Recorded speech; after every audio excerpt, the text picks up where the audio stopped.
So to may switch sa likod for on and off. Plug sa input headset input headset. Sa mid may scratch, sa low volumes ng clean.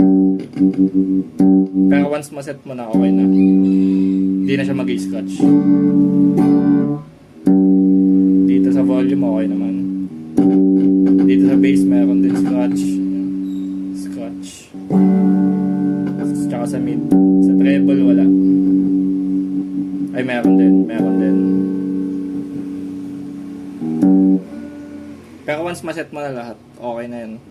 Hindi na siya mag-scratch pag tineturn mo lang siya.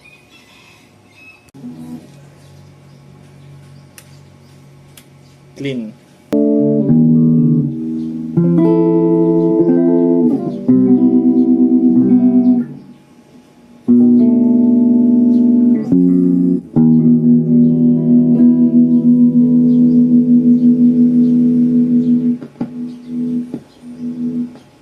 Ayun yung scratch.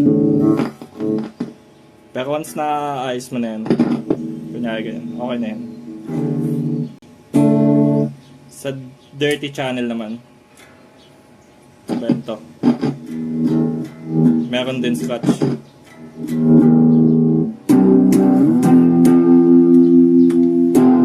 Lagyan ko ng gain.